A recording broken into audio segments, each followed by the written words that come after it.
Let's see this question. Reproductive isolation can occur in a number of ways, but the net effect is always the same in that.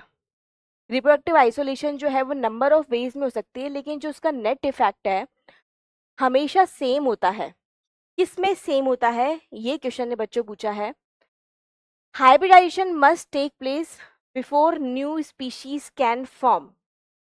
इन्होंने लिखा है कि जो hybridisation है, hybridisation का क्या मतलब है कि हम दो डिफरेंट स्पीशीज या दो डिफरेंट पॉपुलेशन के मेंबर्स का आपस में मैटिंग करवा रहे हैं और उसकी वजह से न्यू स्पीशीज फॉर्म हो रही है. मतलब ये कहना चाह रहा है कि जो न्यू स्पीशीज फॉर्म हो रही है उसके पहले जरूर हाइब्रिडाइजेशन जरूर होना चाहिए.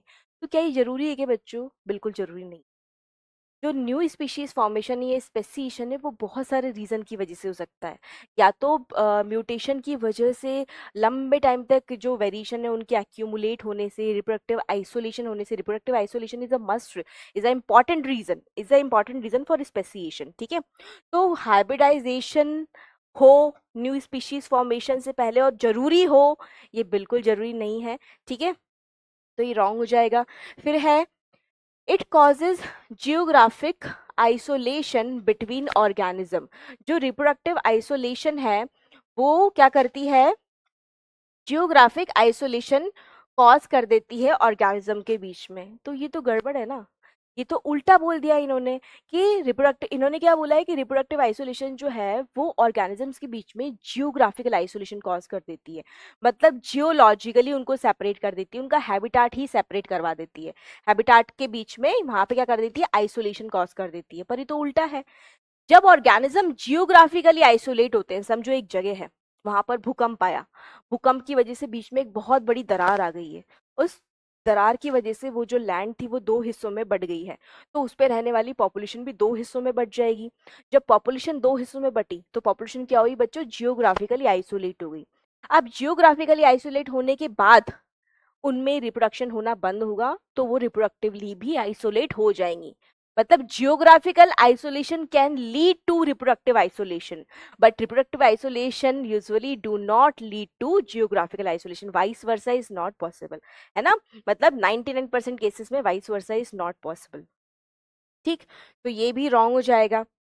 फिर दे रखा है the rate of speciation slows down. जो स्पेसिएशन का रेट है वो स्लो हो जाता है जब रिप्रोडक्टिव आइसोलेशन होता है. तो ये क्या बोल रहा है कि नंबर ऑफ वेज में हो सकता है, मतलब रिप्रोडक्टिव आइसोलेशन अलग अलग तरीकों से हो सकता है, लेकिन जो नेट इफेक्ट है वो हमेशा सेम रहता है. किसमें सेम रहता है कि स्पेसिएशन स्लो हो जाता है. तो ये तो गलत है ना. स्पेसिएशन स्लो होना, फास्ट होना, ये थोड़ी रिप्रोडक्टिव आइसोलेशन की वजह से हो रहा है. इसके बाद यहाँ पर क्या दे रखा है, फ्यू और no gene flow between population. ये बिल्कुल सही है. यदि दो पॉपुलेशन यहाँ पे रहने वाले दो मेंबर यदि रिप्रोडक्टिवली आइसोलेट हो चुके हैं,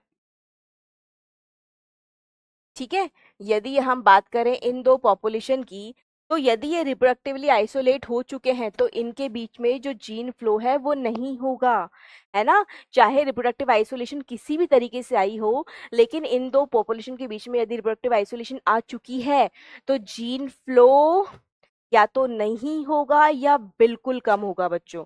ठीक है, तो इसमें फोर्थ वाला ऑप्शन जो है वो करेक्ट हो जाएगा, है ना.